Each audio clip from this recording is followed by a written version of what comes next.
Join us. Let's walk the talk. This is 702. It's 9:36. The Clement Manyathela shows Tshidi Madia in for Clement Manyathela. We are discussing various issues. It's the open line. We spoke just before the headlines to Soli Malatsi, Communications Minister, about his attempt to devolve powers from SETA. Says a lot of issues around SETA as far as operations are concerned. I see a tweet from Kingmaker, post on X, saying SETA reports to Malatsi's departments if SETA is a weakness, that's for him to deal with instead of undermining the role that SETA must play. Where's the cabinet resolution that endorses Soli to do what is currently embarking on? There is a clash at play, if you think about it, between Soli Malatsi and the Communications Portfolio Committee Chair, Kusela Duko. The minister has dismissed us all, saying it's a political ploy, it's a campaign, and so on and so forth. What is your take? I'm going to play you a few voice notes also on this issue. Tshidi, if the issue is SETA, Tshidi, then why isn't Soli, instead of wanting to privatize and do away with SETA, why doesn't he just capacitate it and fix the leadership issues at SETA and make sure that it's working like a well-oiled machine rather than to privatize it and do away with it completely? Why is it that everything that they want to do as the DA ministers must be private? Why don't you just fix state enterprises and make them work? Why do you constantly have to privatize things when you are in a position of power to fix it? So fix it. Don't want to privatize it and do away with the job because you don't want to fix the problem. Thank you so much for that. I kept Karabo here for a little bit because, yes, he delivered the traffic, but he had very strong views about the CAF. We are also speaking about the violence that we saw. I'm worried about taxi violence, so we will be speaking to MEC Kedibone Diale-Tlabela in just a few. But Karabo, you had a view. So people say that what we saw in the violence with the North African teams, that's the culture. You're saying it's a culture of football. It's a norm. It's a norm across the world because we see these kind of behavior in South America where a team loses and then the fans just start fighting and the players also join in, and it's just a whole big chaos. So I'm not really surprised when it comes to soccer because you don't see it in other sports like rugby. Rugby is more of a violent sport, but then the fans and the players after that, there's just calm and a sportsmanship. So with this one specifically, particularly with the CAF, I feel always the northern countries, yes, have always been hostile to the southern countries. All right. I don't know why, but it's just the way it is. It's not acceptable. Thank you so much. That's Karabo Charlie from Traffic. Kola in Santon, you also wanted to quickly weigh in on what we've been seeing on our soccer pitches. Hi, Tshidi. Yeah, 2 quick points. Look, it's just Groundhog Day with the North African teams, unfortunately. This is nothing new. And it's just their political stance on Africa as a whole. I mean, you can see, which countries out of the African Union or pulled out. And even when a lot of North African players, and with any sport for that matter, when they win international accolades, it's almost like it's difficult for them to acknowledge that they are from Africa. But the second point, which for me is the most important point, was I was actually quite appalled with how SAPS handled this. I mean, this is the first line of defense in our country. And, they're the ones with the weapons, but they were the ones being shoved around by soccer players from another country. And I just found that quite interesting that they could not assert their force and their presence and command respect from these guys. Because I tell you now, if a South African team went to Algeria and did the exact same thing, I promise you now, it wouldn't be long before the entire team is probably detained, for God knows how long. So I actually think we need a full report from SAPS as to why they failed to contain that situation. I mean, the fact that they were there, indicates that, the authorities had a whiff that things could They should have learned south. from Sundowns. They should have learned from Stellenbosch. Exactly. I did raise the issue of inadequate security earlier on because that's something I also don't understand. Why is it that we're not rising to the occasion? Caller, thank you so much. That's caller out in sentencing. Actually, we do need a report from the police. I don't think that I disagree with that because they're there and they're overwhelmed. How does that work? We must find better ways to deal with it. I'm not satisfied at all of us saying, oh, that's how it is. I want the answer. Is it sanctions? Is it fines? What must law enforcement do? I want a way that we can curb this so that next time that they are in this country, we don't see what we saw with Sundowns, with Stellenbosch, and with Pirates. For more about 702, Go to primemediaplus.com. So earlier I mentioned that I think a low-level war is back at play in the taxi industry. The clashes have claimed at least the lives of 30 people last month alone. That's 30 people who've died in March due to the conflict of the taxi industry. This is an admission our Premier Panyaza Lesufi made at the policing summit on Tuesday. The day before he made that admission, 3 marshals were gunned down in Soweto. Is it just about the routes? Is it about permits? Why is it always violence when it comes to our taxis? I know that a few days ago, this particular show spoke on this issue around taxis. I know Clement spoke to Tshidi Madia from the National Taxi Association.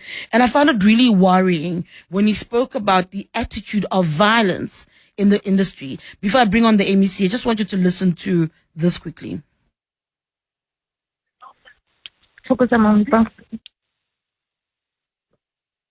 The rules of engagements are such that, at some point you need to agree to disagree, and you end up finding solutions to the problems. I mean, no problem, can be unsurmountable. I mean, this country's problems rather were resolved, using a dialogue.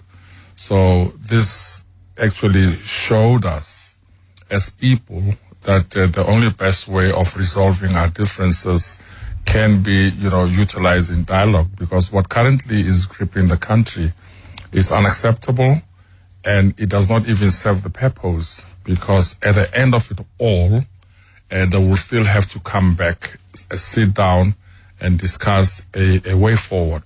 So there is no way that this, acts of violence would not beget other acts of violence. So it is just... There's going to be a retaliation. There's going to be a retaliation, It's going to be retaliation. And it's just unfortunate that the industry is being characterized by this cloud of violence. And this has been happening from days in memoriam. Yeah. And this really seeks serious intervention.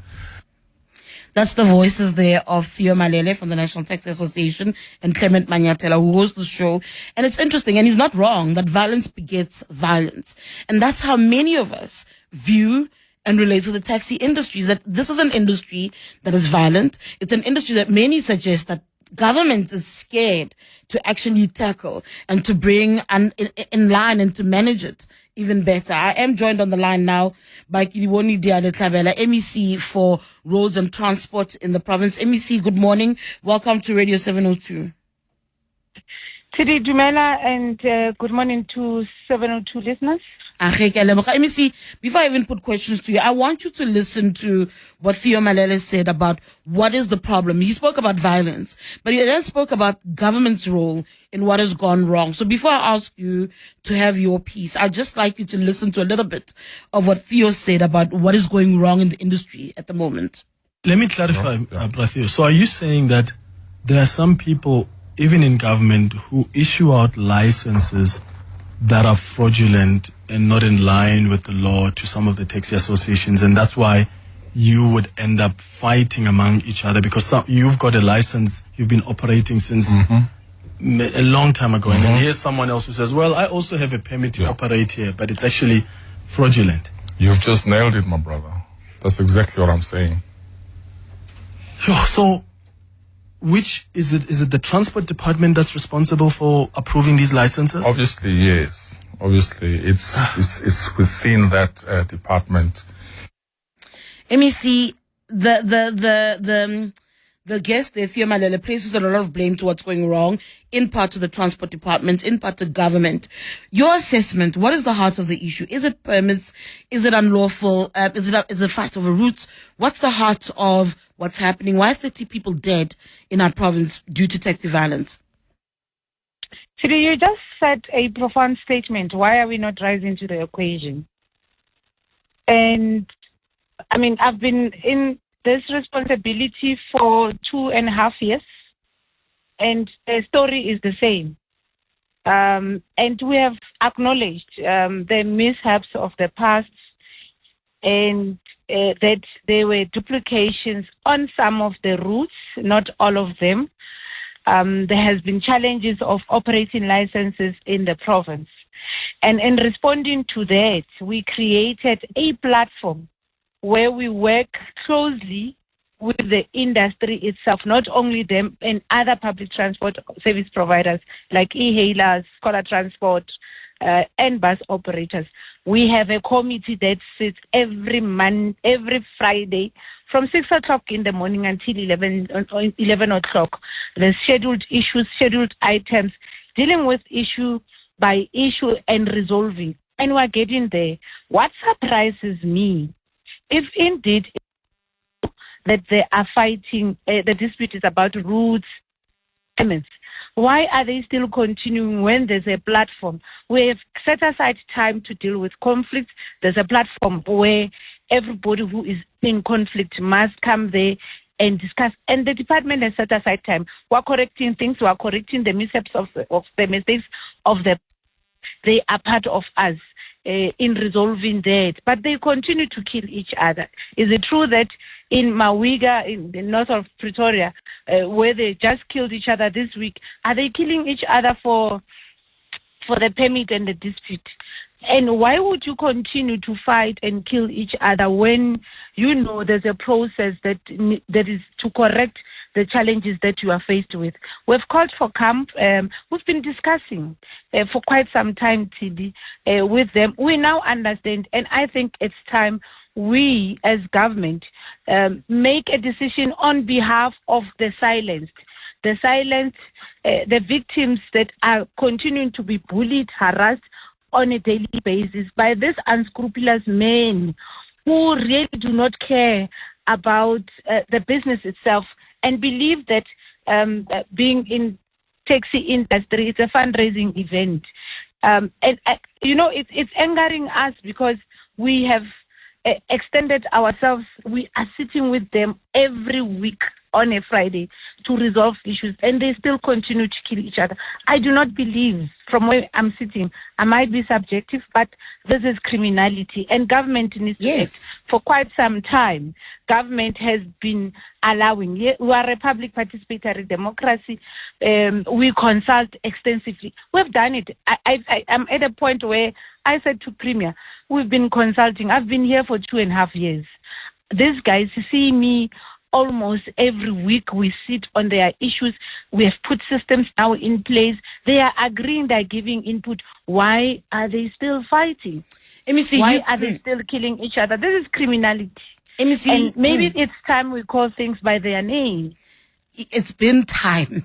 From the very beginning, we should have called it what it is. You speak about how long this has happened, and you say you've been there for 2.5 years. MEC, I was a child when taxis were not allowed in Leondale because they were fighting. Correct. I know the late Khabisi Msunkutu used to actually stop taxis from functioning. Ismail Vadi has done this, MEC, many MECs. So clearly the fact that we keep coming back to the cycle where you then have to make threats, where you have to take extraordinary measures, tells you that something is wrong. And you now keep saying, well, we must call it what it is. It's criminality. That suggests to me that government is not doing enough in arresting the perpetrators because somebody is pulling a trigger. Somebody killed the marshals. So if you recognize it's criminality and the platform that you have isn't being utilized, why aren't we reinforcing the police, hunting people down, arresting people, if that's what we recognize is the problem? That's what we have elevated the issue. By the way, since January, we've been in discussions with law enforcement agencies in our province, including the state security, that we think, because they too categorize this as a threat in a high risk, and we think we're at the point where we can no longer sit back and no one is arrested. By the way, ever since the killings started in our province on taxi violence, no one has been arrested. No one. There's no case, and we need to start dealing with it. It's not normal. Yesterday we met with the women in the industry just to draw strength, but also I'm a product of women's struggles, and when it was tough with apartheid, it's women who stood up against this. Let me tell you what's happening. Tata Malele is correct.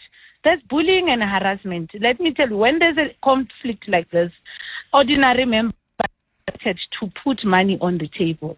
Ordinary members are charged 800 rands per week. Every day there's money that they must put in someone's pocket. They are even afraid to talk about it. And my predecessors has closed ranks. And 2 months, 3 months, there's a lull. They come to the table. They want to negotiate. They will stop fighting. And then they don't stop. And I think this time we must do things differently. And that's why we're announcing our intention to close the ranks as per Section 91 of NLTA, just to make sure that we don't continue having this. The war must stop. The guns must be silenced. Our intention is to close for 6 months. And in that 6 months, we are overhauling the whole thing. The operating license, they are saying to us there's duplications. They don't own those routes. They are licensed for about 7 years to operate, and they must come again and again to come and renew them. So they don't own them. And that's why I say government must really be tough and take stance. I've been very consultative and giving them hope. Also, they being part of resolving this matter and coming up with suggestions and solutions to the challenges. But they are not using the platform effectively. They are continuing to kill each other, especially in Wata and Nandue. I think it's silliness, it's criminality, and we need to overhaul the whole system and withdraw all the operating licenses as they are and start afresh. Just before I let you go, I do know you have a program in Soweto where at least 3 marshals were killed this week. MEC, you're closing the taxi ranks. Which ones are going to be affected, and when are you actually closing them down in order to start working on the overhaul? So the decision is we are going to close operations where there are conflicts. The conflicts are in Johannesburg, mainly in Wata and Nandue. There's also conflicts in Ekurhuleni as well as in the West Rand. And we are firm, will not back down. Unfortunately for them, we've been giving them an opportunity. My predecessors did it, but we must do it differently now, is to withdraw all the operating license and get into a new regime and put proper systems in place so that we also get to know who's in our routes. You should hear the things that ordinary members who are afraid to come out and raise the challenges they're faced with. There's people who will enter, who don't even have permits to operate in those routes, and they'll just arrive. So this mother yesterday was narrating the story that there's taxis that are not even licensed, they're not part of our associations, but they come into the rank. You all go back and bona again, and then they go and rank. Luna, you sit and watch them, and that can happen for the whole year. That is harassment, that is bullying, and it must stop. And that's why women in the industry are saying we need to close, and this time close with a purpose that will help us have a permanent solution. MEC, just before I let you go, one very quickly. What about commuters? They'll be worried about transport when you close down ranks. Correct, yeah. One of the things that we are doing, remember, for us to implement Section 91, we need to be consultative, and amongst others is to consult also affected parties. So we spoke with other public transport operators, like e-hailers, as well as the bus industry and scholar transport people, and many other people who are licensed to shuttle individuals, that we will have to, technically the team will have to look into how then do we provide this important service to the people, including the metros and the municipalities. So it's a process. Once you intend to institute Section 91, you must first talk to the planning authority, which is municipalities. And I'm happy that City of Joburg is on board. Both MMC of Transport and MMC of Community Safety are with us on this. Okay. So obviously the team will technically look into the issue and how do we then accredit those service providers to go into communities, and most importantly, ensure that there's law enforcement on the ground. So we met with different law enforcement agencies last night. All right, I think that's going to roll out once we institute Section 91. All right, thank you so much, MEC. That's MEC Kedibone Diale-Tlabela, who is the Gauteng MEC for Roads and Transport, saying that they need to do things differently. We are saying you need to curb the crime. People should not be dying on our roads.